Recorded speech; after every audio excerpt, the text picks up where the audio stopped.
Hello मेरे प्यार दोस्तों, आप सभी का स्वागत है मेरे YouTube channel tech make talks में। दोस्तों मैं आज एक बहुत ही बेहतरीन टॉपिक लेकर आया हूं जो कि एग्जाम पॉइंट ऑफ व्यू से काफ़ी इंपॉर्टेंट होने वाला है। इससे पहले दोस्तों मैं ये टॉपिक पढ़ा चुका हूं, इसका पार्ट 2 लेकर आया हूं, mechanical properties of engineering material. उसमें दोस्तों क्या हुआ था, कुछ छूट गया था क्योंकि वो वीडियो ऑलरेडी बहुत लॉन्ग हो गया था, इसीलिए उसमें ये मैं कवर नहीं कर पाया। इसको मैं पार्ट 2 में लेकर आया हूँ, जिसमें बताऊँगा मैं आपको कि फटीग क्या होता है, फटीग फेलियर क्या होता है, क्रीप क्या होता है, क्रीप फेलियर क्या होता है। ठीक है दोस्तों?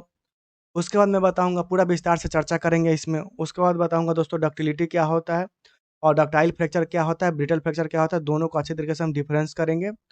डक्टाइल फ्रैक्चर में क्या अंतर है, डक्टाइल और ब्रिटल फ्रैक्चर में क्या अंतर है। ठीक है दोस्तों? फ्रैक्चर किसे कहते हैं? दोस्तों बिना देरी किए हुए चलिए हम स्टार्ट करते हैं। यदि आप चैनल पर न्यू हैं तो चैनल को सब्सक्राइब कर लीजिए, शेयर कर दीजिए, बेल आइकन को ज़रूर दबा दीजिए इस प्रकार का अपडेट पाने के लिए। थैंक यू दोस्तों। तो चलिए, आप यदि आप सब्सक्राइब कर दिए हैं तो आपको बहुत-बहुत धन्यवाद। तो चलिए दोस्तों, हम स्टार्ट करते हैं। दोस्तों इससे पहले अगर आप मेरा मैकेनिकल प्रॉपर्टीज पार्ट 1 नहीं देखे हैं तो प्लीज़ जाकर देख लीजिए, उसमें मैं पढ़ा चुका हूँ। इलास्टिसिटी क्या होता है, इलास्टिसिटी क्या होता है, प्लास्टिसिटी क्या होता है और ब्रिटलनेस क्या होता है, हार्डनेस क्या होता है, डक्टिलिटी क्या होता है, मेलेबिलिटी क्या होता है, डक्टाइल और मेलेबिलिटी में क्या डिफरेंस है। सब कुछ ऑलरेडी मैं उस वीडियो में कवर कर चुका हूँ। ये मेरा पार्ट 2 है mechanical properties of engineering material के लिए। चलिए दोस्तों, हम इसको विस्तार से चर्चा करेंगे कि हम फटीग फेलियर को कैसे टेस्ट करते हैं, डक्टाइल फ्रैक्चर, ब्रिटल फ्रैक्चर, सब कुछ में ऑल पूरा विस्तार से चर्चा करेंगे। ठीक है दोस्तों? तो चलिए दोस्तों, सबसे पहले हम दोस्तों समझेंगे कि फटीग क्या होता है दोस्तों। उसके बाद समझेंगे कि फटीग फेलियर क्या होता है। उसके बाद दोस्तों समझेंगे कि कौन-कौन सा फैक्टर इफ़ेक्ट करता है फटीग फेलियर को। ठीक है दोस्तों? उसके बाद हम बात करेंगे testing of fatigue failure. Fatigue failure को हम टेस्ट कैसे करते हैं और कैसे हम फटीग स्ट्रेंथ को हम बढ़ा सकते हैं। तो दोस्तों हमारे पास 5 टॉपिक है, 5 पॉइंट है, इस पर हम चर्चा करते हैं दोस्तों। सबसे पहले दोस्तों हम समझेंगे कि फटीग क्या होता है। फटीग क्या होता है दोस्तों? दोस्तों फटीग क्या होता है, जब हम किसी मटेरियल पर, जब कोई स्पेसिमेन होता है, उस पर हम जब डायनेमिक लोड लगाते हैं, डायनेमिक लोड और इसको बोल सकते हैं दोस्तों साइक्लिंग लोडिंग बोल सकते हैं। जब कोई मटेरियल पर डायनेमिक लोड लगाते हैं और साइक्लिंग लोडिंग लगाते हैं अंडर वेरिएबल कंडीशन, जब ढेर प्रकार के जैसे वेरिएबल लोड लगता है, नहीं होता। वेरिएबल लोड क्या होगा, डायनेमिक लोड हो सकता है या तो साइक्लिंग लोडिंग हो सकता है। जब ये लोड लगता है तो मटेरियल का बिहेवियर क्या होता है वो दोस्तों, वो चेंज कर जाता है। मटेरियल बिहेवियर क्या होता है वो चेंज कर जाता है। जब ये मटेरियल बिहेवियर चेंज कर जाता है तो वो मटेरियल यील्ड पॉइंट पर फेल ना होकर यील्ड पॉइंट से पहले ही फ्रैक्चर हो जाता है। ठीक ठीक है दोस्तों, यहाँ तक समझ गए होंगे कि जब मटेरियल पर डायनेमिक लोड लगता है और साइक्लिंग लोड लगता है तो मटेरियल का बिहेवियर क्या होता है, चेंज हो जाता है। मैकेनिकल का मटेरियल का बिहेवियर का क्या होता है, चेंज कर जाता है। चेंज करने के वजह से ये मटेरियल जो होता है वो यील्ड पॉइंट पर फेल ना करके वो यील्ड पॉइंट से पहले ही फ्रैक्चर हो जाता है। ठीक है दोस्तों? तो इस प्रकार के जो बिहेवियर दिखाता है इसी को बोलते हैं फटीग बोलते हैं दोस्तों। इस टाइप से जो मटेरियल फेल करता है उसी को बोलते हैं हम फटीग फेलियर करते हैं। तो फटीग फेलियर किसे कहते हैं, अंडर डायनेमिक लोड और या cycling loading the property of material क्या होता है, चेंज कर जाता है और मटेरियल क्या होता है, यील्ड पॉइंट से पहले ही फेल कर जाता है। इसको बोलते हैं फटीग बोलते हैं। और इसके इस टाइप से जो फेल करता है मटेरियल उसको बोलते हैं हम फटीग फेलियर। तो दोस्तों हम आशा करते हैं कि आप समझ गए होंगे कि फटीग फेलियर हम से कहते हैं और फटीग क्या होता है दोस्तों।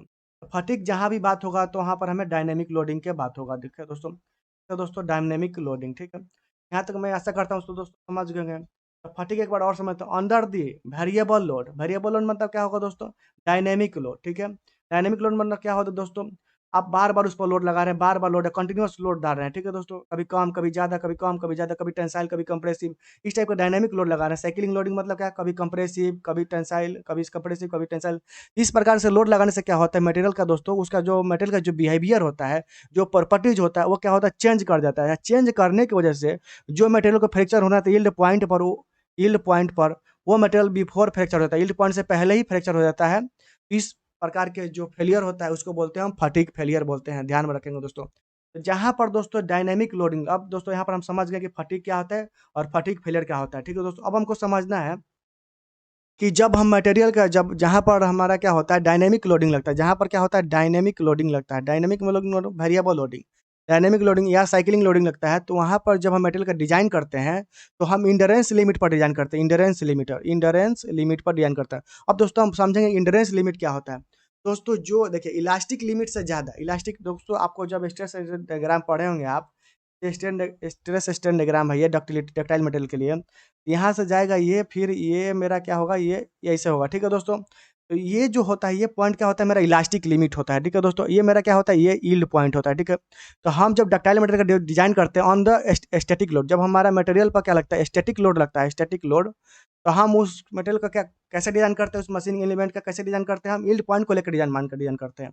क्योंकि यील्ड पॉइंट के बाद वो मटेरियल क्या होता है, प्लास्टिकली डिफॉर्म होना स्टार्ट होता है।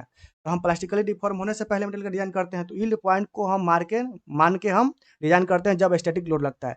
लेकिन जब डायनेमिक लोड लगता है दोस्तों, तो क्या होता है, हम यील्ड पॉइंट से पहले ही मेरा मटेरियल फेल कर जाता है। तो मटेरियल वो कहाँ पर फेल करेगा दोस्तों, तो इंड्योरेंस लिमिट पर मटेरियल क्या होता है, फेल कर जाता है। ये क्या होता है, ये इलास्टिक लिमिट से ज़्यादा होता है और यील्ड पॉइंट से कम होता है। तो इसको बोलेंगे हम, क्या बोलते हैं, इंड्योरेंस लिमिट बोलते हैं। आपसे पूछा जाएगा एग्जाम में कि जब फटीग जहाँ पर डायनेमिक लोडिंग लगता है, वहाँ पर हम किस पॉइंट को मान के हम किस पॉइंट को मान के हम डिजाइन करते हैं, तो आप बोलेंगे वहाँ पर क्या, इंड्योरेंस लिमिट को मानकर हम डिजाइन करते हैं। तो दोस्तों एक एग्जाम में बार बार क्वेश्चन आता है, ठीक दोस्तों, कि जो इंड्योरेंस लिमिट होता है, इंड्योरेंस स्ट्रेस जो होता है, वो हमेशा लोअर होता है। हमेशा दोस्तों, ये सॉरी दोस्तों गलती लिख दिया मैं।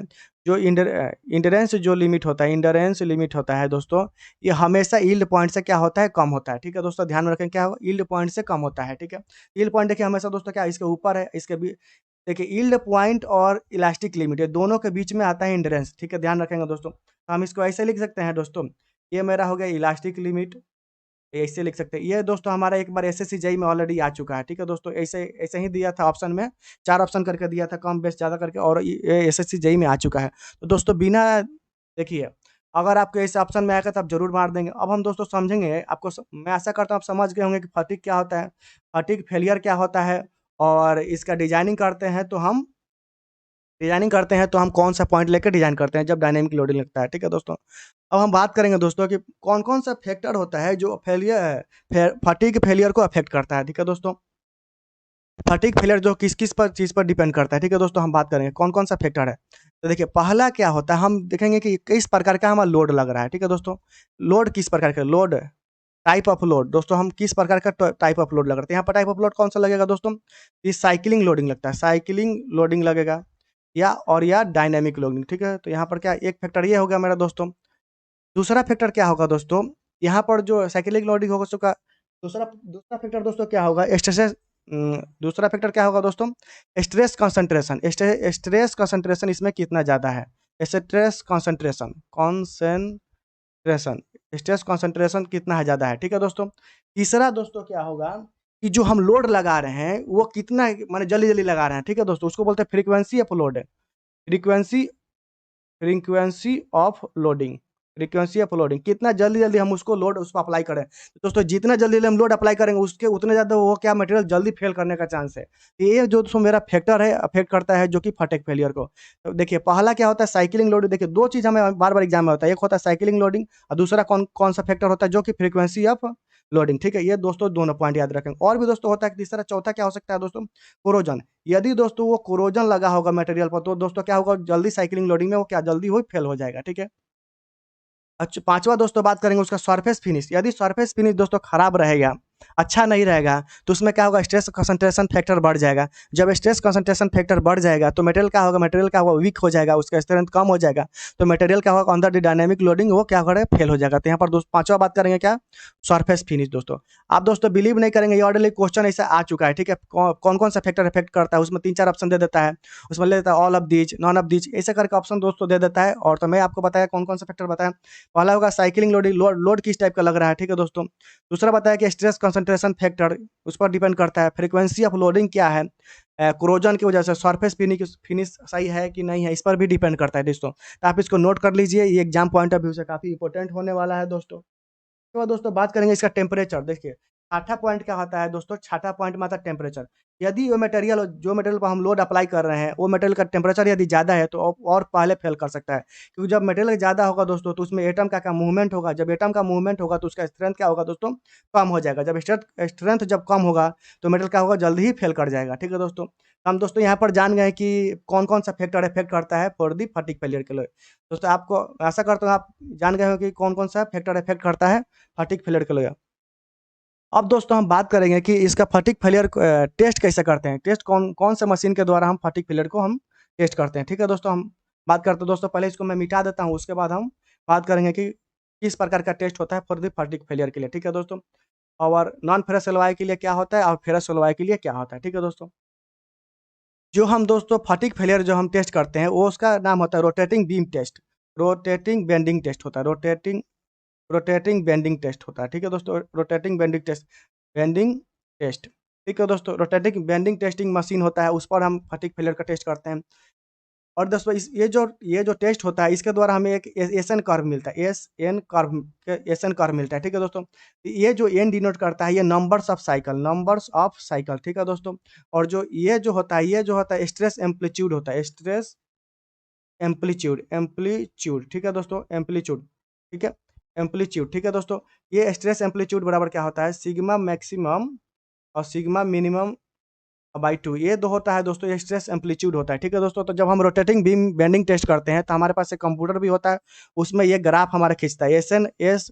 देखिए ये stress versus number of cycle के बीच हमें ग्राफ मिलता है। ठीक है दोस्तों, तो वहां से हम पता करते हैं कि कोई मटेरियल कितना फटीग लोड को सह सकता है, मतलब साइकिलिंग लोडिंग को सह सकता है। ठीक है, तो हम कौन सा टेस्ट होता है, तो रोटेटिंग बेंडिंग टेस्ट होता है। आपका एग्जाम में पूछा जाता है कि फटीग फेलियर को कौन सा मशीन पर टेस्ट करते हैं, तो रोटेटिंग बेंडिंग टेस्ट के द्वारा होता है। इसमें कौन सा कर्व होता है, टेंशन कर्व। एग्जाम में ऑलरेडी आ चुका है दोस्तों, आप इसको मजाक में नहीं लीजिए, इसको पढ़ाई कीजिए। ठीक है दोस्तों, अब दोस्तों हम बात करेंगे कि इसका जो फटीग स्ट्रेंथ है हम कैसे मैंने इम्प्रूव करेंगे दोस्तों। अब दोस्तों हम तो पढ़ लिए कि फटीग क्या होता है, फटीग फेलियर क्या होता है, कौन कौन सा फैक्टर इफेक्ट करता है फटीग फेलियर को। अब हम दोस्तों बात करेंगे कि कैसे हम फटीग स्ट्रेंथ को इंक्रीज कर सकते हैं दोस्तों। ठीक है दोस्तों, 1 सेकंड, इसको थोड़ा मैं मिटा देता हूँ क्योंकि बोर्ड तो मैं बहुत ज़्यादा भाग देता हूँ। 1 सेकंड प्लीज, 1 सेकंड दोस्तों, 1 सेकंड प्लीज, 1 सेकंड दोस्तों, 1 सेकंड। दोस्तों जो हम फटीग देखिए, फटीग जो स्ट्रेंथ हम बढ़ाते हैं इसके लिए हमारे पास लगभग 4-5 प्रकार का मेथड होता है। ठीक है, पहला मेथड जो होता है, देखिए हमारा फटीग स्ट्रेंथ कब बढ़ेगा, जब देखिए फटीग स्ट्रेंथ कब, जब उसका स्ट्रेंथ बढ़ जाएगा, उस मटेरियल का स्ट्रेंथ बढ़ जाएगा। ठीक है दोस्तों, तो हम देखिए पहला जो मेथड होता है short pinning method, short short pinning method बोलते हैं दोस्तों, शॉर्ट पिनिंग मेथड बोलते हैं। ठीक है दोस्तों, short pinning, short pinning method बोलते हैं इसको, बोलते हैं दोस्तों। और एक और दूसरा बोलते हैं इसको रोलर बर्निंग बोलते हैं, रोलर बर्निंग मेथड भी बोलते हैं दोस्तों। इसमें क्या होता है, मटेरियल जो होता है इसमें क्या होता है, मटेरियल पर क्या होता है, कार्बन का डिपोजिशन हो जाता है। कार्बन इस मेथड के द्वारा होता है, कार्बन डिपॉजिट हो जाता है on the surface of, on the carbon deposit, deposit हो जाता है दोस्तों on the surface of, on the surface of, on the surface of जो मटेरियल का क्या, मटेरियल के सरफेस पर क्या होता है, कार्बन डिपॉजिट होता है इस प्रोसेस के द्वारा। जब कार्बन दोस्तों डिपॉजिट हो जाएगा तो उस मटेरियल का जो रिड्यूसिबल कंप्रेसिव स्ट्रेंथ होता है, रिड्यूसिबल कंप्रेसिव स्ट्रेंथ होता है, वो क्या होता है दोस्तों, बढ़ जाएगा। जब रिड्यूसिबल कंप्रेसिव स्ट्रेंथ जब बढ़ता है तो हमारा फटीग स्ट्रेंथ क्या होगा दोस्तों, ऑलरेडी बढ़ जाएगा। फटीग फटीग स्ट्रेंथ क्या होगा दोस्तों, ऑलरेडी हमारा बढ़ जाएगा। तो शॉर्ट पिनिंग मेथड होता है पहला। दूसरा दोस्तों क्या होता है, दूसरा दोस्तों होता है, एक होता है सरफेस हार्डनिंग और केस हार्डनिंग प्रोसेस होता है। ठीक है, तो सरफेस हार्डनिंग में क्या होता है दोस्तों, सरफेस हम लिख देता हूँ दोस्तों, आप लोग नोट कर लेंगे, सरफेस और केस हार्डनिंग। ठीक है, इसके द्वारा भी हम फटीग स्ट्रेंथ को हम इंक्रीज करते हैं। इसमें एक जो होता है वो होता है साइनाइडिंग, दूसरा होता है नाइट्राइडिंग, नाइट्राइडिंग, तीसरा होता है कार्बोडाइजिंग, कार्बोडाइजिंग। ठीक है दोस्तों, इसके द्वारा क्या होता है दोस्तों, ये जो प्रोसेस करते हैं हम मटेरियल पर, स्पेसिमेन पर, जब हम उस पर ये प्रोसेस करते हैं ट्रीटमेंट का, तो उस पर क्या होता है, कार्बन कार्बन और नाइट्रोजन का क्या होता है, डिपॉजिट हो जाता है। जब कार्बन और नाइट्रोजन का जब डिपोजिशन होगा सरफेस पर तो उसका क्या होगा, स्ट्रेंथ क्या होगा, STRNZ स्ट्रेंथ क्या होगा, इसका बढ़ जाएगा। रेसिडुअल कंप्रेसिव स्ट्रेंथ क्या होता है, इसका बढ़ जाता है। जब ये दोस्तों बढ़ेगा तो हमारा जरा सी बात है कि फटीग स्ट्रेंथ क्या होगा दोस्तों, हमारा बढ़ जाएगा। तो हमारा कितने मेथड पढ़े सर दोस्तों, 2 मेथड ऑलरेडी हम पढ़ चुके हैं। तीसरा जो मेथड होता है दोस्तों, सरफेस फिनिश, सरफेस फिनिश। तीसरा जो मेथड होता है सरफेस फिनिश दोस्तों, जितने ज़्यादा सरफेस फिनिश अच्छा होगा उतने उसका क्या होगा, स्ट्रेंथ ज़्यादा होगा। क्योंकि देखिए सरफेस फिनिश अगर खराब होगा, जब सरफेस फिनिश खराब होगा दोस्तों, तो मशीन में जो कि जब मान लीजिए वॉइड होगा, इधर उधर इधर उधर इधर उधर, सरफेस फिनिश अच्छा नहीं होगा, सरफेस जो होगा इरेगुलरिटीज होगा, तो क्या होगा, स्ट्रेस कॉन्सेंट्रेशन फैक्टर मेरा क्या होगा, स्ट्रेस कॉन्सेंट्रेशन, फैक्टर, ये क्या होगा दोस्तों, मेरा बढ़ जाएगा। जब स्ट्रेस कंसंट्रेशन फैक्टर जब मेरा बढ़ जाएगा दोस्तों, तो हमारे मटेरियल का स्ट्रेंथ क्या होगा, मटेरियल का जो स्ट्रेंथ होगा दोस्तों, ये मेरा मटेरियल स्ट्रेंथ क्या होगा दोस्तों, ये मेरा क्या होगा दोस्तों, ये घट जाएगा। जब मटेरियल का स्ट्रेंथ घट जाएगा तो फटीग स्ट्रेंथ क्या होगा दोस्तों, हमारा घट जाएगा दोस्तों। इसलिए हमारा जब हम ये भी ध्यान में रखेंगे, जो हमारा फटीग जो हम डायनेमिक लोड के लिए जो मटेरियल यूज कर रहे हैं, उसको हम अच्छा से सरफेस फिनिश हमारा अच्छा होना चाहिए। अगर सरफेस फिनिश अच्छा नहीं होगा तो हमारा सरफेस में इरेगुलरिटीज हो जाएगा, उसके कारण से मटेरियल में स्ट्रेस कंसंट्रेशन फैक्टर बढ़ जाएगा, जिसके कारण से मटेरियल का स्ट्रेंथ घट जाएगा और फटीग स्ट्रेंथ घट जाएगा, डिपेंड करता है। तो हमने 3 फैक्टर पढ़ा दोस्तों। चौथा फैक्टर देखिए, चौथा फैक्टर क्या हो जाना चाहिए दोस्तों, आपका जो वो जो क्या बोलता हूँ, चौथा फैक्टर क्या होना चाहिए दोस्तों, कि ये जो मटेरियल होता है उसका आपका टेम्परेचर सही होना चाहिए, ठीक है, टेम्परेचर मेंटेन होना चाहिए, ठीक है दोस्तों। चौथा फैक्टर, तो पहला फैक्टर हमने क्या पढ़ा, शॉर्ट पिनिंग मेथड पढ़ा, जिसमें कार्बन का डिपोजिशन होता है। कार्बन का डिपोजिशन होने से क्या होता है, उसका रिसीडुअल कंप्रेसिव स्ट्रेंथ उसका क्या होता है, बढ़ जाता है। उसके बढ़ने के कारण क्या होता है, मटेरियल का स्ट्रेंथ बढ़ जाता है, इसलिए फटीग स्ट्रेंथ बढ़ जाता है मटेरियल का, ठीक है। देखो पहला हो गया। दूसरा दोस्तों हम पढ़े सरफेस हार्डनिंग और या केस हार्डनिंग, ठीक है। इसमें क्या करते हैं दोस्तों, साइनाइडिंग, नाइट्राइडिंग और कार्बोडाइजिंग प्रोसेस के द्वारा क्या होता है, हमारा कार्बन और नाइट्रोजन का क्या होता है, उस मटेरियल पर क्या होता है, डिपॉजिट हो जाता है। डिपॉजिट होने की वजह से क्या होता है, रेसिडुअल कंप्रेसिव स्ट्रेंथ क्या होता है, उसका बढ़ जाता है, इसलिए उसका क्या होता है, फटीग स्ट्रेंथ बढ़ जाता है। तीसरा हमने क्या पढ़ा दोस्तों, सरफेस फिनिश। दोस्तों जिस मटेरियल का जितना ज़्यादा सरफेस फिनिश होगा, उसका स्ट्रेस कंसंट्रेशन फैक्टर उतना कम हो जाएगा, सरफेस इरेगुलरिटीज कम होगा, तो क्या होगा, उस मटेरियल का उतना स्ट्रेंथ क्या होगा, अच्छा होगा। जब मटेरियल का स्ट्रेंथ स्ट्रेंथ अच्छा होगा, तो हमारा क्या होगा, फटीग स्ट्रेंथ अच्छा होगा। तो दोस्तों हमने समझ गया कि फटीग क्या होता है, what is fatigue failure, factor affecting, कौन कौन सा फैक्टर अफेक्ट करता है फटीग फेलियर को, टेस्ट कैसे करते हैं, तो रोटेटिक बेंडिंग टेस्ट के द्वारा, जिसमें एसन कम मिलता है। और उसके बाद दोस्तों हम बने बात किया कि कैसे हम फटीग स्ट्रेंथ को बढ़ा सकते हैं। हमने 4-5 पॉइंट को कवर कर लिया, ठीक है दोस्तों। अब दोस्तों हम बात करते हैं कि जो कि एक होता है हमारे पास, एक होता है फेरस एलॉय, फेरस एलॉय, ठीक है दोस्तों। इसका जो होता है एसन कर्व हम बात करते हैं। जो फेरस एलॉय का जो दोस्तों एसन कर्व होता है, ये लगभग देखिए, ये मेरा स्ट्रेस हो गया, ठीक है दोस्तों, मान लीजिए इसका मान लेते हैं। इसका जो फिर देखिए नॉन, ये फेरस एलॉय की मतलब बात करें, ठीक है दोस्तों, मान लीजिए स्टील का बात करें, ठीक है। ये ऐसे आके ऐसे हो जाता है, ठीक है दोस्तों। ये मेरा क्या होगा, मान लीजिए स्टील का बात करें, ठीक है, स्टील का बात करें, ठीक है दोस्तों। ये जो मेरा लिमिट होता है दोस्तों, ये मेरा इंड्योरेंस लिमिट होता है। और ये जो होता है मेरा क्या दोस्तों, इंड्योरेंस लिमिट होता है। इसके ऊपर जो भी होगा, ये क्या होगा, मेरा मटेरियल फेल हो जाएगा।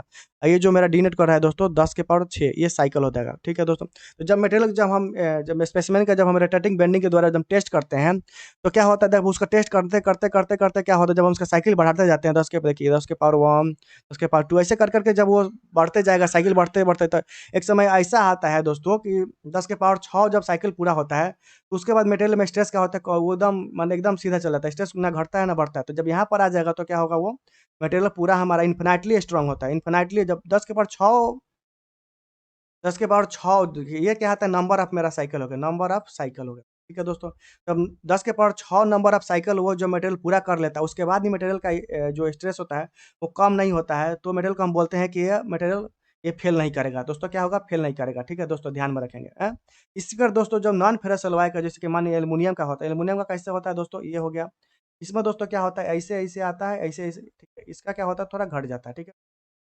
इसको हम दो 10 के पावर 6 नंबर ऑफ साइकिल, ठीक है, नंबर ऑफ साइकिल, ये मेरा क्या होगा, इंड्योरेंस लिमिट हो गया। यहाँ से मैंने शुरू किया, ठीक है दोस्तों। जब शुरू किया तो यहाँ पर अल्टीमेट स्ट्रेस का था इतना था। यहाँ पर दोस्तों क्या होता है, 10 के पावर 6 पर क्या होता है, ये मटेरियल का स्ट्रेस कम हो जाता है, तो हम इसको मटेरियल को बिक देते हैं। इसके बाहर क्या होता है, ये मेरा फेल हो जाता है। तो हम जब नॉन फेरस एलॉय का जब डिजाइन करते हैं, तो हम इसके अंदर ही रख के डिजाइन करते हैं, ठीक है, ध्यान ध्यान रखेंगे। हम इसको दोस्तों ग्राफ के द्वारा भी समझेंगे, हम ग्राफ लेकर आए, देखिए दोस्तों। ये दोस्तों मेरा क्या किस प्रकार का ग्राफ है दोस्तों, आप बताइए, ये किस प्रकार का ग्राफ है दोस्तों। ये हमारा नॉन फेरस एलॉय के लिए, नॉन फेरस एल वाई के लिए दोस्तों, ठीक है दोस्तों, ध्यान में रखेंगे। इसमें देखिए दोस्तों क्या हो रहा है, ये मेरा क्या है, ये दोस्तों क्या है, ये मेरा ये क्या है, इंड्योरेंस लिमिट पर स्ट्रेस है, और एक है नंबर ऑफ साइकिल। जब यहाँ तक ये जब पूरा कर जाएगा, उसके बाद इसमें क्या होता है, स्ट्रेस क्या हो रहा है, कम होने लग रहा है। तो इसको ही हम इस रीजन को बोलते हैं, हम इस देखिए, हम इस रीजन में डिजाइन नहीं करते, क्योंकि इस रीजन में डिजाइन करेंगे 10 को छोड़ तो हमारा ये वाला रीजन भी आ जाएगा, तो यहाँ पर मटेरियल क्या होगा, फेल कर जाएगा। तो हम दोस्तों चाहते हैं कि मान लीजिए हमारा मटेरियल, मान लीजिए एक हमारे पास ऐसी ऐसी स्पेसिमेन है, ठीक है दोस्तों। इसको पता है कि हमको 10 न्यूटन पर ये फेल कर जाएगा, तो हम जानबूझ के 10 न्यूटन इसको नहीं देते हैं। हम बोलते हैं कि 8 न्यूटन पर ही फेल हो जाएगा, अपने सेफ के लिए, फैक्टर ऑफ सेफ्टी के लिए, ठीक है दोस्तों। तो वहीं पर बात यहाँ पर किया जा रहा है, हम इसी पर डिजाइन करते हैं। ये मेरा सेफ रीजन है, तो दोस्तों ध्यान करेंगे, ध्यान ये वाला दोस्तों देखिए, ये वाला किस लिए, ये वाला किसके लिए, हमारा फेरस के लिए, ठीक है दोस्तों, फेरस जो कि स्टील के लिए हो गया। ये क्या हो दोस्तों, हमारा नॉन फेरस के लिए, तो दोस्तों ध्यान में रखेंगे। देखिए दोस्तों, यही है तो है मेरा rotating rotating bending test, rotating bending test, ध्यान में रखेंगे, रोटेटिंग बेंडिंग टेस्ट, ठीक है दोस्तों। यहाँ पर दोस्तों क्या होता है, ये मेरा स्पेसिमेन होगा, इसको हम क्या करते हैं, इसको हम फिक्स कर देते हैं, इसको हम क्या करते हैं, यहाँ पर मोटर लगा रहता है दोस्तों, यहाँ पर क्या होता है, मोटर लगा रहता है, ठीक है। यहाँ पर फिर हम ये हमारा बियरिंग है, लोड बियरिंग होता है, लोड बियरिंग हम इसमें लोड देते हैं और उसको हम नचाते हैं, ठीक है। नचाते नचाते के बाद एक बार देखिए साइकिलिंग लोडिंग लगता है, एक बार हमारा टेंशन लगता है, एक बार हमारा कंप्रेशन लगता है, ठीक है दोस्तों। जैसे आप ही को क्या किया जाए, आप ही को पकड़ के खूब घुमाया जाए, ठीक है, तो आप ही का हाथ के पकड़ के क्या करे, घुमाया जाए, कभी मार, कभी कभी आपको खींचा जाए, कभी कभी आपको कंप्रेस किया जाए, कभी खींचा जाए, कंप्रेस किया, आपको पता चलेगा कि आप पहले ही फेल कर जाएंगे, ठीक है दोस्तों। वही बात यहाँ पर किया जा रहा है। फटीग में क्या होता है, मटेरियल अपने यील्ड पॉइंट के पहले ही फेल कर जाता है, ठीक है दोस्तों। हमने दोस्तों बात कर लिया कि फटीग क्या होता है, फटीग फेलियर क्या होता है, और इसको कैसे इंप्रूव करेंगे, फटिंग स्ट्रेंथ को सब कुछ बात कर लिया, और किस प्रकार से टेस्टिंग किया जाता है, सब कुछ ऑलरेडी मैं इसमें कवर कर चुका। अब दोस्तों बात करेंगे क्रीप क्या होता है। दोस्तों जब क्रीप क्या होता है, देखिए क्रीप क्या होता है, जब देखिए क्रीप जनरली हमारा होता है एट हाई टेम्परेचर पे, एट हाइयर टेम्परेचर पर हम देखने को मिलता है। देखिए क्रीप दोस्तों क्या होता है, ये शो करता है प्लास्टिक डिफॉर्मेशन, प्लास्टिक डिफॉर्मेशन को शो करता है, प्लास्टिक डिफॉर्मेशन, प्लास्टिक डिफॉर्मेशन को शो करता है। कब शो करेगा, जब हमारा कांस्टेंट स्ट्रेस लगता है for the period of time, बहुत देखिए कांस्टेंट स्ट्रेस लग रहा है बहुत ज़्यादा टाइम के लिए, ठीक है, at a very high temperature, तो उस कारण वो जो प्रॉपर्टी होता है उसको बोलते हैं क्रीप बोलते हैं। तो देखिए अंडर, देखिए क्या बोलते हैं इसको, so plastic deformation of material under constant stress for a particular period of time at a very high temperature is known as creep, ठीक है दोस्तों। तो क्या होगा, क्या समझे दोस्तों, ये जो प्लास्ट, देखिए क्रीप क्या होता है, क्रीप हमारा जनरली हमको हमेशा प्लास्ट, हमेशा इसमें जो क्रीप जो होता है हमेशा हमको हाई टेम्परेचर पर ही देखने को मिलता है, ठीक है, हाई टेम्परेचर पर ही देखने को मिलता है। लो टेम्परेचर पर क्रीप का जो प्रॉपर्टी होता है वो हमारा नेग्लिजिबल होता है, ठीक है। हम जनरली हाई टेम्परेचर पर ही देखने को मिलता है, ठीक है दोस्तों। तो देखिए जब हम कोई, ये मान लीजिए मेरे पास मटेरियल होगा, ठीक है, हम ये क्या हुआ, इस पर कांस्टेंट हम लोड, कांस्टेंट लोड लग रहा है, ठीक है, अब बहुत ज़्यादा टाइम के लिए लग रहा है, ठीक है, और ये जो मटेरियल है काफ़ी ज़्यादा हाई टेम्परेचर में है, ठीक है। ठीक है, एक कुछ दिन के बाद आप देखेंगे क्या होगा, ये मटेरियल अपने आप इसमें क्या होगा, डिफॉर्मेशन स्टार्ट हो गया है, ठीक है दोस्तों। इस प्रकार का जो डिफॉर्मेशन होता है बहुत लॉन्ग पीरियड का टाइम के लिए और कांस्टेंट स्ट्रेस लगता है और हाई टेम्परेचर, इस प्रकार का जो प्रॉपर्टी बोलते हैं उसको क्रीप बोलते हैं। इस प्रकार से जो फेलियर होता है उसको बोलते हैं हम क्रीप फेलियर बोलते हैं। क्रीप भी एक प्रकार का मोड है, मोड ऑफ फेलियर है, ठीक है दोस्तों। क्रीप क्या है, एक मोड है फेलियर का। देखो चलिए दोस्तों, हम जो क्रीप का एग्जाम्पल देखने को मिलता है, क्रीप फेलियर का एग्जाम्पल कहाँ देखने को मिलता है दोस्तों, जो हमारा दोस्तों टरबाइन का जो ब्लेड होता है ना, गैस टरबाइन का जो ब्लेड होता है उसका जो फेलियर होता है वो ड्यू टू क्रीप की वजह से होता है, ठीक है दोस्तों। जो गैस गैस टरबाइन का जो ब्लेड होता है, गैस टरबाइन ब्लेड का जो फेलियर देखने को मिलता है हमें दोस्तों, वो ड्यू टू क्रीप की वजह से देखने को मिलता है, ठीक है दोस्तों। इसमें दोस्तों क्या होता है कि जब देखिए इसमें क्या हो रहा है दोस्तों, एक कांस्टेंट स्ट्रेस लग रहा है, हम 3 पॉइंट याद करेंगे, कांस्टेंट स्ट्रेस, ठीक है। दूसरा क्या लग रहा है, हमारा लॉन्ग टाइम के लिए, लॉन्ग पीरियड ऑफ टाइम, ठीक है दोस्तों। तीसरा क्या है, एट ए हाई टेम्परेचर, ये 3 पॉइंट याद रखेंगे, एट एट ए हाई टेम्परेचर। जब ये इतना चीज़ होता है तो मटेरियल का क्या होता है, मटेरियल के एटम में क्या होता है, मटेरियल में क्या होता है, डिफॉर्मेशन स्टार्ट हो जाता है। जब मटेरियल डिफॉर्मेशन होता है, मटेरियल क्या अरेंजमेंट क्या होता है, इधर उधर होने लगता है। जब दोस्तों ये, जब कोई मटेरियल, जब वो टेम्परेचर जब हाई होगा उसका, तो मटेरियल क्या होगा, अपने स्थान से इधर उधर जाने लगेगा। तो जब इधर उधर जाने लगेगा तो क्या होगा, उसमें क्या होगा, डिफॉर्मेशन होगा। जब डिफॉर्मेशन होगा तो दोस्तों क्या होगा, उसका क्या होगा, स्ट्रेंथ क्या होगा दोस्तों, स्ट्रेंथ क्या होगा दोस्तों, घट जाएगा। जब स्ट्रेंथ घट जाएगा दोस्तों तो मेरे जो सडन है, सडन क्या होगा, वो क्रीप फेलियर हो जाएगा, क्रीप फेल हो जाएगा, ठीक है, वो मटेरियल क्या होगा, फेल कर जाएगा। दोस्तों हम आगे चले समझते हैं। देखिए दोस्तों मैं आपको समझाता हूँ, जैसे कि देखिए ये वाला मान लीजिए मेरे पास ऐसी जैसे मान लीजिए टरबाइन ब्लेड है, ठीक है, इस पर क्या होगा, कांस्टेंट हमारा लोड लग रहा है, ठीक है, कांस्टेंट ही लोड लग रहा है, ठीक है, अब बहुत ज़्यादा टाइम के लिए लग रहा है, ठीक है, और बहुत ही ज़्यादा टेम्परेचर पे है। तो जब इतना ज़्यादा टेम्परेचर की वजह के होने के कारण क्या होगा, इसका जो एटम का जो मूवमेंट होगा, मूवमेंट होने लगेगा, और ड्यू टू एटम का मूवमेंट जब होगा तो वहाँ पर वॉइड क्रिएट होगा, वॉइड क्रिएट होने लगा, इधर उधर होने लगा दोस्तों। तो जब ये जाए उसका जो एटम का जो होगा वो क्या मरने लगेगा, इधर उधर होने, उसका जो प्रोपगेट होने लगेगा। इस कारण से दोस्तों क्या होगा, उस मटेरियल में क्या होगा, डिफॉर्मेशन होगा, डिफॉर्मेशन होता है, ठीक है। और जब डिफॉर्मेशन होगा तो मटेरियल का क्या होगा, स्ट्रेंथ क्या होगा दोस्तों, हमारा घट जाएगा। स्ट्रेंथ क्या होगा दोस्तों, घट जाएगा, हमारा स्ट्रेंथ क्या होगा, घट जाएगा। जब स्ट्रेंथ घट जाएगा तो मटेरियल क्या होगा, फेल कर जाएगा, क्रीप फेल हो जाएगा, ठीक है दोस्तों, वो फेल्योर हो जाएगा। तो हमने दोस्तों क्या समझा कि जो क्रीप फेलियर होता है हमको बहुत ज़्यादा टाइम के बाद देखने को मिलता है। जैसे आप देखे होंगे दोस्तों, कभी-कभी क्या होता है मटेरियल के, जैसे कि अपने आप, जैसे कि मान लीजिए आपका जो छज्जा होगा, देखे होंगे कभी-कभी क्या होता है कुछ दिन के बाद अपने आप वो गिर जाता है। तो अपने आप उसमें से क्या मटेरियल झड़ने लगता है। वो क्या क्रीप फेलियर का एग्ज़ाम्पल है दोस्तों। हमने उस पे कुछ नहीं किया, एक सेम लोड लग रहा था, वो ज़्यादा टाइम के लिए लग रहा था, सेम टेम्परेचर जो उसका एनवायरनमेंट टेम्परेचर जो भी टेम्परेचर होगा, सेम टेम्परेचर पे वो क्या होगा, वो फेल कर गया, ठीक है दोस्तों। तो लॉन्ग पीरियड ऑफ टाइम, इसमें 3 पॉइंट रीज़न हमको ध्यान में रखना होगा। पहला जो होता है वो पहला जो होगा आपको कांस्टेंट कांस्टेंट लोड लगना चाहिए। दूसरा है दोस्तों हमारे पास क्या होना चाहिए, दूसरा होना चाहिए long period of time, long period of time. तीसरा क्या होना चाहिए दोस्तों हमारा, हाई टेम्परेचर। ये दोस्तों आपका एग्जाम में पूछा जाता है क्रीप के बारे में। ये तीनों आपको ऑप्शन दिया होगा, चाहे एक भी दिया होगा तो आप इसमें मार देंगे, ठीक है दोस्तों, सही हो जाएगा। अब देखिए दोस्तों, हम क्या होता है, देखिए हम जैसे एक मान लीजिएगा स्पेसिमेन है, ठीक है, ठीक है, और इस पर हम तीनों ये चीज़ लग रहा है, ठीक है। तो ये शुरू में क्या होगा दोस्तों, शुरू में तो इसमें क्या होगा, शुरू में इसमें कुछ ना कुछ डिफॉर्मेशन रहता है, ठीक है दोस्तों। इसलिए हम क्या, कोई मटेरियल ऐसा 100% इफिशिएंट नहीं है कि जो मटेरियल में डिफॉर्मेशन ना हो। इसलिए हम इसको मान लेते हैं कि कुछ ना कुछ शुरू में ही डिफॉर्मेशन होगा। तो हम देखिए, ये स्ट्रेस वर्सेस टाइम डायग्राम है, ठीक है। तो दोस्तों आस्ते-आस्ते जब टाइम बढ़ते जाता है, टाइम बढ़ते जाता है, तो हमें बहुत ही धीमा-धीमा इसमें स्ट्रेन देखने को मिलेगा, बहुत धीमा मिलेगा, ठीक है, स्ट्रेन और धीमा मिलता है, ठीक है दोस्तों, टाइम के साथ-साथ बहुत धीमा मिलता है। ठीक है, उसके बाद दोस्तों क्या बोलता है, देखिए धीमा, देखिए थोड़ा पहला जो स्टेट होता है थोड़ा जल्दी फास्ट जाएगा, और सेकेंडरी जो स्टेट होता है, जो सेकेंडरी स्टेट होता है, ये बहुत धीमा धीमा स्ट्रेन होगा, बहुत धीमा होगा। और जो टर्शियरी जब जोन में जाएगा दोस्तों, बहुत ही अचानक सडन फेल कर जाता है। इसमें बहुत ही फास्टली दोस्तों भागता है मटेरियल, ठीक है, बहुत ही फास्टली डिफॉर्म होता है। तो पहला में क्या होगा, थोड़ा हल्का होता है। सेकेंडरी में क्या होता है, बिल्कुल नहीं होता, बिल्कुल मतलब धीमे धीमे होगा। और जो थर्ड स्टेज में क्या होता है, ये हो गया मेरा फर्स्ट स्टेज, ये होगा सेकंड स्टेज, ये होगा थर्ड स्टेज। इस थर्ड स्टेज में क्या होता है, मटेरियल जो होता है जो सडन मतलब बहुत जल्दी फ्रैक्चर कर जाता है। तो ठीक है दोस्तों, हम समझ गए होंगे कि स्ट्रेस वर्सेस टाइम डायग्राम। दोस्तों क्रीप के कर्व के बारे में पूछा गया एग्जाम में, तो स्ट्रेस वर्सेस टाइम डायग्राम होता है, ठीक है दोस्तों, स्ट्रेस वर्सेस टाइम डायग्राम, ठीक है दोस्तों, ध्यान में रखेंगे। अब दोस्तों हम चलते हैं कि difference between ductile fracture and brittle fracture. दोस्तों हमने पढ़ चुका है कि डक्टाइल फ्रैक्चर में क्या property, is the ability of material to can be drawn into wire. हम वायर ड्रॉ के रूप में इसका ये जो प्रॉपर्टी होता है उसको, चाहे इसको हम large permanent deformation under the action of tensile load, ठीक है दोस्तों। हमने मेलिएबिलिटी भी कल पढ़ चुका है। मेलिएबिलिटी में क्या दोस्तों होता है, कंप्रेसिव लोड लगा के हम उसके जो क्रॉस सेक्शन एरिया क्या होता है, बढ़ जाता है। लार्ज परमानेंट डिफॉर्मेशन होगा against the compressive load, ductile में क्या होता है, अगेंस्ट टेंसाइल लोड। हमने ये दोस्तों समझ गया है कल। अगर वीडियो वो नहीं देखे हैं तो आप लोग जाकर देख लीजिए, उसमें बहुत मैं विस्तार से चर्चा किया हूँ।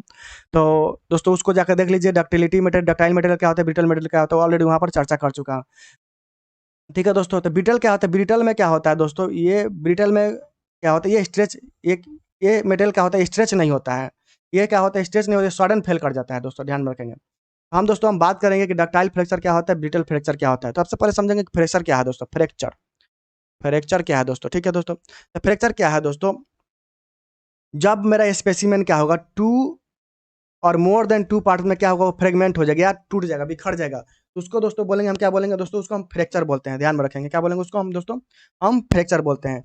देखिए फ्रैक्चर कब कहेंगे, जैसे मान लीजिए आपके पास स्पेन है, ठीक है, अगर वो टूट जाता है, अगर वो दो पार्ट में या दो से ज़्यादा पार्ट में डिवाइड हो जाता है, तो हम उसको क्या बोलते हैं, फ्रैक्चर बोलते हैं, ठीक है दोस्तों, उसी को क्या बोलेंगे, हम फ्रैक्चर बोलेंगे। देखिए सेपरेशन और fragmentation of material to be more than, देखिए टू और मोर देन टू पार्ट्स जब हो जाएगा तो उसको बोलेंगे, हम क्या बोलेंगे, फ्रैक्चर बोलते हैं, ठीक है दोस्तों। आपने समझ गया कि फ्रैक्चर किसे कहते हैं। यदि कोई मटेरियल टू से ज़्यादा पार्ट में वो डिवाइड हो जाएगा, मोर देन टू पार्ट में, तो बोलेंगे हम फ्रैक्चर बोलते हैं, ठीक है दोस्तों। अब हम समझेंगे दोस्तों डक्टाइल फ्रैक्चर क्या होता है, ब्रिटल फ्रैक्चर क्या होता है दोस्तों, ठीक है। यहाँ पर देखिए दोस्तों, हम सबसे पहले हम लेते हैं टेंसाइल लोड, ठीक है। टेंसाइल लोड में क्या होता है, ठीक है दोस्तों, इस मटेरियल पर देखिए, हम यहाँ पर क्या करेंगे, एक हम यहाँ पर देखिए, तो यहाँ पर समझना ज़्यादा अच्छा है दोस्तों। ये मान लेते हैं दोस्तों, यहाँ पर हम डिफॉर्म, ये मान लीजिए, ये मेरे पास इस पर, ये मेरा क्या है, ये मेरा डक्टाइल मटेरियल है, ठीक है दोस्तों, डक्टाइल मटेरियल है, ठीक है। और ये कि मेरा स्पेसिमेन, ये मेरा क्या है, ब्रिटल मटेरियल है, ठीक है दोस्तों। हम दोनों पर सबसे पहले क्या कर रहे हैं, टेंसाइल लोड लगा रहे हैं दोस्तों। दोनों पर टेंसाइल लोड लगाएंगे तो दोस्तों, जब इसमें क्या होगा, ये क्या होगा, स्ट्रेच करेगा, स्ट्रेच कर करके क्या होगा, ये मटेरियल कुछ इस टाइप का होगा, तो दोस्तों इस टाइप का शो करेगा, ठीक है दोस्तों, जब हम स्ट्रेच करेंगे, ठीक है दोस्तों। तो ये जो मेटल का होगा इस टाइप का शो करेगा, ठीक है। लेकिन ये क्या करेगा दोस्तों, ये जो होगा ये जब इस पर हम टेंसाइल लोड लगाएंगे, तो टेंसाइल लोड लगाने के बाद ये तुरंत ही क्या होगा, ये तुरंत क्या होगा, फेल हो जाएगा। ये कहा दोस्तों सडन फेल कर जाता है। तो इसमें जो फेलियर दिखता है हमको, ये क्योंकि स्ट्रेच होता ही नहीं है, ये क्या करेगा दोस्तों, ये फेल हो जाता है। ये करीब इस प्रकार का दोस्तों ये फेल हो जाता है दोस्तों। ये मेरा लोड का डायरेक्शन हो गया, लोड का ये मेरा क्या होगा, फ्रैक्चर का डायरेक्शन होगा। ये दोनों क्या होगा, नाम है 90 डिग्री पर। इसी को बोलते हैं दोस्तों हम क्लेवेज फ्रैक्चर बोलते हैं, क्लेवेज फ्रैक्चर, तो दोस्तों। और दोस्तों इसमें जो देखिए, इसमें क्या होगा, इसमें देखिए इस क्या होता है, डक्टाइल फ्रैक्चर जो होता है वो स्लो होता है, प्रोग्रेसिव होता है, स्लो फेलियर होता है। इसमें क्या होता है, ब्रिटल में क्या होती है, ये दोस्तों ये ब्रिटल क्या है, इसमें क्या होता है, सडन फेलियर होता है। और इंस्टेंटेनियस फेलियर होता है due to stress concentration factor की वजह से, क्योंकि इसमें क्रेप होता है, क्रेक बनता है। क्रेक क्या होता है, ये क्रेक, क्रेक का क्या होता है दोस्तों, स्ट्रेस कंसंट्रेशन काफी हाई होता है, इस कारण से ये क्या होता है, फेल कर जाता है। तो हमने सबसे पहले समझा कि डक्टाइल फ्रैक्चर जो होता है वो स्लो होता है और प्रोग्रेसिव होता है, और ब्रिटल फ्रैक्चर क्या होता है, वो सडन फेल कर जाता है, ठीक है। तो इसमें दोस्तों क्या होगा, इसके बाद क्या होगा, देखिए दोस्तों हम इसका यहाँ पर समझते हैं। देखिए जब डक्टाइल मटेरियल में जब टेंसाइल लोड लगाते हैं, तो सबसे पहले इसमें क्या होता है, छोटा छोटा वॉइड होगा, ठीक है, वॉइड होगा। दूसरा स्टेज में क्या होगा दोस्तों, वॉइड होगा। अब फिर जब उसको और ज़्यादा स्ट्रेच करेंगे, तो दोस्तों ये सब जितना वॉइड है ये सब मिलकर क्या एक साथ मिल जाएगा। एक साथ मिलकर दोस्तों ये क्या करने गैप बना लेगा, क्रेक बना लेगा, क्रेक बना लेगा। अब फिर जब उसको हम खींचेंगे, तो दोस्तों ये क्रेक क्या होगा, पूरा इस तरह का और ज़्यादा कि ये क्रेक बढ़ जाएगा, क्रेक बढ़ जाएगा, ठीक है दोस्तों। और जब और भी ज़्यादा हम उसको खींचेंगे, तो क्या होगा, ये फेल कर जाएगा दोस्तों। ये जो देखिए टेंसाइल लोड में ये जो फ्रैक्चर होता है दोस्तों, ये 45 डिग्री पर होता है, ठीक है। लेकिन ब्रिटल मटेरियल में क्या होता है दोस्तों, वो 90 डिग्री पर फ्रैक्चर करता है, तो इसको बोलते हैं क्लेवेज फ्रैक्चर बोलते हैं, ठीक है दोस्तों। इसमें जो फ्रैक्चर होता है वो फीब्रस टाइप का होता है, फीब्रस टाइप का होता है, ठीक है दोस्तों। इसमें जो ये रेसर रेसर रेसर रेसर नहीं निकला हुआ है, ये इसको बोलते हैं फीब्रस टाइप का बोलते हैं। इसमें जो फ्रैक्चर देखने को मिलता है वो हमारा कॉप एंड कोन के रूप में मिलता है, इसको क्या होता है, कॉप एंड कोन के रूप में दोस्तों, ठीक है। आप समझ गए होंगे कि डक्टाइल फ्रैक्चर और ब्रिटल फ्रैक्चर में क्या अंतर है, अभी इतना तक समझ गए होंगे। देखिए दोस्तों यह ब्रिटल मेटल क्या होती है, यहाँ पर यहीं पर फेल कर जाता है। लेकिन जो डक्टाइल मेटल होता है, सबसे पहले हम उसको खींचते खींचते जाएंगे, तो फिर उसके बाद अल्टीमेट यील्ड पॉइंट जाएंगे, फिर लोअर यील्ड पॉइंट, फिर जाके जाएंगे तो उसमें नेकिंग फॉर्मेशन होगा। नेकिंग फॉर्मेशन के पास जो वॉइड होगा वो एक साथ मिलेगा, फिर क्रेक होगा, फिर उसका क्रेक बढ़ेगा, उसके बाद क्या होगा, वो फेल कर देगा। इतना लॉन्ग में जाके वो फेल करता है। देखिए ये जो होता है, ये मेरा ब्रिटल फेलियर है, ये जो है ब्रिटल फेलियर। इसमें देखिए दोस्तों, ये कॉप और कोन के रूप में फेल हुआ था, ये मेरा डक्टाइल फेलियर है दोस्तों। आप देख के बता सकते हैं कि कोई मटेरियल डक्टाइल फेलियर है या ब्रिटल फेलियर है। इसको बोलते हैं ग्रेनुलर फेलियर बोलते हैं, ग्रेनुलर होता है, इसको बोलते हैं हम क्लेवेज फ्रैक्चर, ठीक है दोस्तों। तो अब हम बात करेंगे यहाँ पर डिफरेंस बात करें तो दोस्तों, तो हमने डक्टाइल में क्या पढ़ा, ये स्लो होता है और प्रोग्रेसिव होता है, क्या, प्रोग्रेसिव। और ये क्या होता है दोस्तों, ये सडन होता है, सडन होता है और इंस्टेंटेनियस होता है, ठीक है दोस्तों, इंस्टेंटेनियस होता है, ठीक है दोस्तों। हमने ये चीज़ आप दोस्तों ध्यान में रख लिया। अब हम दोस्तों बात करेंगे कि देखिए जब हम ये बात करते हैं, अब उसका दूसरा दूसरा पॉइंट लेकर लेते हैं दोस्तों। जब हम इस पर कंप्रेसिव लोड लगा रहे हैं, ठीक है दोस्तों, जब हम इस पर क्या होते हैं, कंप्रेसिव लोड लगा रहे हैं। अब हम, ठीक है दोस्तों, ये मेरा क्या होगा, डक्टाइल मटेरियल होगा, ये दोस्तों मेरा क्या होगा, ब्रिटल मटेरियल। इस पर हम जब दोस्तों हम कंप्रेसिव लोड लगाते हैं, तो जो कंप्रेसिव लोड लगाने के केस में क्या होता है, डक्टाइल मटेरियल क्या होता है, ये फेल कर जाता है, ये 90 डिग्री में दोस्तों फेल करता है। ये दोस्तों ऐसे ऐसे फेल कर जाता है, तो इसका जो लोड और ये 90 डिग्री में फेल करता है। लेकिन यही जब कंप्रेसिव लोड लगाते हैं जब ब्रिटल मटेरियल में, तो ये क्या करता है, ये क्या करता है दोस्तों, इस प्रकार से फेल कर जाता है दोस्तों, इस प्रकार से फेल कर जाता है, ठीक है दोस्तों। ये देखिए इस प्रकार से दोस्तों, इस पर जब हम ये ब्रिटल मटेरियल है, इस पर जब कंप्रेसिव लोड लगाते हैं, तो ये लगभग 45 डिग्री के रूप में ये फेल कर जाता है। लेकिन जब डक्टाइल मटेरियल पर जब हम कंप्रेसिव लोड लगाते हैं, तो ये क्या होता है, ये 90 डिग्री में फेल करता है। तो दोस्तों डक्टाइल फ्रैक्चर और ब्रिटल फ्रैक्चर एक दूसरे के विपरीत है। जब हम लोड को हम चेंज कर रहे हैं, लोड का प्रकार को चेंज कर रहे हैं, जब हम टेंसाइल लोड लगा रहे हैं, तो जो डक्टाइल मटेरियल 45 डिग्री में फेल कर रहा है, ब्रिटल मटेरियल क्या कर रहा है, 90 डिग्री में फेल कर रहा है।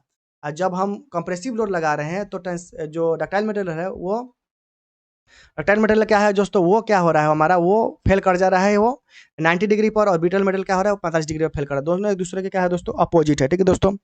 ये दोस्तों और तीसरा बात करेंगे, देखिए ये होगा मेरा पहला पॉइंट, ये होगा दूसरा पॉइंट। अब तीसरा दोस्तों बात करेंगे, जब डक्टाइल मटेरियल दोस्तों जब फेल करता है, तो फेल करने से पहले वो शो करेगा कि हमने फेल हो रहे हैं। हम उसमें क्या शो करेगा दोस्तों, क्रेक बनेगा, क्रेक प्रोपगेट होगा, उसका क्रॉस सेक्शन एरिया रिड्यूस होगा। इस प्रकार का हमें वो हमें शो करेगा, सिग्निफिकेंट देगा। लेकिन जब ब्रिटल मटेरियल जब फेल करता है, तो कोई इस प्रकार का सिग्निफिकेंट नहीं देता है, ठीक है दोस्तों। हमने तीसरा पॉइंट भी जान लिया दोस्तों। देखिए दोस्तों, जब डक्टाइल मटेरियल जब फेल करता है तो वो सबसे पहले क्या होगा, नेकिंग बनेगा, वो नेक्स्ट में नेकिंग बनेगा, उसका क्रॉस सेक्शन एरिया क्या होगा, रिड्यूस होगा। लेकिन जो ब्रिटल ब्रिटल जब फ्रैक्चर होता है, इसमें कोई किसी प्रकार का भी नेकिंग वोकिंग नहीं होता है इसमें। ठीक है दोस्तों, ध्यान में रखेंगे। ठीक है, हमने दोस्तों ये भी बात कर लेंगे, इसमें जो फ्रैक्चर होता है वो cup and cup cone type का होता है, इसमें जो होता है वो क्लेवेज टाइप का फ्रैक्चर होता है, जिसको हम ग्रेनुलर फ्रैक्चर भी बोलते हैं। ध्यान में रखेंगे दोस्तों। दोस्तों ये जो देखिए, अब पांचवा पॉइंट दोस्तों यहाँ पर ध्यान में रखेंगे, जब डक्टाइल फ्रैक्चर होता है दोस्तों, तो ये देखिए डक्टाइल मटेरियल जो होता है वो जो होता है वीक होता है इन शियर में, वीक इन शियर में। ठीक है दोस्तों, लेकिन जो ब्रिटल मटेरियल होता है ये होता है वीक इन टेंशन में, वीक इन टेंशन। ठीक है दोस्तों, इसलिए जब डक्टाइल मटेरियल, देखिए दोस्तों इसको थोड़ा मिटा देता हूँ, ये बहुत ज़्यादा हो गया।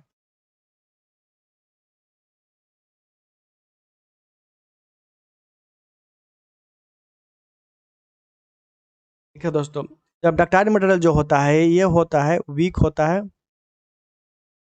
इन शेयर। ठीक है, इसलिए ये जो वीक होता है शेयर, इसलिए जब डक्टाइल मटेरियल का जब डिजाइन करते हैं हम, तो हम मैक्सिमम स्ट्रेस थ्योरी के, मैक्सिमम शेयर स्ट्रेस थ्योरी के, maximum stress stress maximum shear stress theory, shear stress theory, maximum shear stress theory को लेकर हम डिजाइन करते हैं। ठीक है, और जब ब्रिटल मटेरियल क्या होता है, ये होता है हमारा वीक होता है टेंशन में दोस्तों, ये होता है क्या, वीक होता है टेंशन में। इसलिए जब हम ब्रिटल मटेरियल का जब डिजाइन करते हैं, तो हमारा मैक्सिमम प्रिंसिपल स्ट्रेस थ्योरी लेकर डिजाइन करते हैं, मैक्सिमम प्रिंसिपल स्ट्रेस थ्योरी। ठीक है दोस्तों, इसको ही हम दोस्तों बोलते हैं Guest and Tresca theory, Guest and Tresca theory. दोस्तों आप डिजाइनिंग पढ़े होंगे तो दोस्तों इसमें आता है टर्मिनोलॉजी, ये दोस्तों ऑलरेडी एग्जाम में पूछा जाता है। जब डक्टाइल मटेरियल का जब डिजाइन करते हैं तो कौन सा थ्योरी को लेकर हम डिजाइन करते हैं, तो मैक्सिमम शेयर स्ट्रेस थ्योरी, क्योंकि ये दोस्तों ये शेयर में वीक होता है। अब ब्रिटल मटेरियल का जब डिजाइन करते हैं तो मैक्सिमम प्रिंसिपल स्ट्रेस थ्योरी का लेकर डिजाइन करते हैं दोस्तों, ध्यान में रखेंगे। मैं आशा करता हूँ कि दोस्तों ये समझ गए होंगे आप लोग। अब देखिए दोस्तों, इस हमने देखिए इतना तो समझ गए होंगे दोस्तों। मैं आशा करता हूँ कि दोस्तों आप लोग समझ गए होंगे डक्टाइल फ्रैक्चर क्या होता है, ब्रिटल फ्रैक्चर क्या होता है। देखिए दोस्तों, अब एक और चीज़ मैं डक्टाइल फ्रैक्चर के बारे में बता देता हूँ आपको। जब ये देखिए, ये अब देखिए, अगर मटेरियल जो है ये मान लीजिए डक्टाइल मटेरियल है, ठीक है, इसमें थोड़ा कप हमारा कम थोड़ा नेकिंग बना, ठीक है, इसमें थोड़ा कम हमारा नेकिंग बना, देखिए कम नेकिंग बना तो ये थोड़ा हमारा कम डक्टाइल है। ठीक है, ये दोस्तों क्या है हमारा, ये लो डक्टाइल मटेरियल है। ठीक है, अगर दोस्तों ये क्या है, इस प्रकार का पूरा इसमें दोस्तों ये क्या है, ये इसमें ज़्यादा ज़्यादा देखिए, ज़्यादा इसमें क्या हो रहा है, कप एंड कोन बन रहा है, तो ये मेरा लो डक्टाइल मटेरियल है। इसमें देखिए क्या देखिए एक होता है ऐसे फेल कर जाता है। ठीक है दोस्तों, ये मेरा क्या है, ये मेरा हाईली डक्टाइल मटेरियल है। ठीक है दोस्तों, हाईली डक्टाइल मटेरियल है दोस्तों, ये एग्जाम में आता है। ठीक है, इस प्रकार का फिगर दे देगा, बोलेगा कि हाईली डक्टाइल मटेरियल कौन सा, इस प्रकार का फिगर दे देगा, इस प्रकार का फिगर दे देगा। ठीक है दोस्तों, तो मैं आशा करता हूँ दोस्तों आप जरूर समझ गए होंगे कि डक्टाइल फ्रैक्चर क्या होता है, ब्रिटल फ्रैक्चर क्या होता है। दोस्तों यदि आप चैनल पर नहीं होंगे तो चैनल को सब्सक्राइब कर दीजिए, शेयर कीजिए, क्योंकि दोस्तों बहुत ही मेहनत लगता है वीडियो बनाने में दोस्तों। तो दोस्तों देखिए, मैं क्वेश्चन इसमें एमसीक्यू इसलिए नहीं कराया क्योंकि ऑलरेडी ये वीडियो बहुत लॉन्ग हो जाएगा, इसलिए मैं नहीं कराया। नेक्स्ट वीडियो जो मैं कराऊंगा दोस्तों, पार्ट 3 जो कराऊंगा, इस पर जितना मैं पढ़ाया मैकेनिकल प्रॉपर्टीज पार्ट 1 और पार्ट 2, इससे रिलेटेड जितना क्वेश्चन बनेगा, लगभग 60-70 क्वेश्चन है, उसको मैं सिर्फ अब क्वेश्चन ही कराऊंगा। नेक्स्ट वीडियो जो मेरा पार्ट 3 आएगा वो मैं सिर्फ क्वेश्चन कराऊंगा, वो वीडियो मेरा दोस्तों कल अपलोड हो जाएगा। ठीक है दोस्तों, तो चलिए दोस्तों, इजाज़त चाहता हूँ आपसे, आप लोग वीडियो को शेयर कर दीजिए। Thank you, thank you, thank you.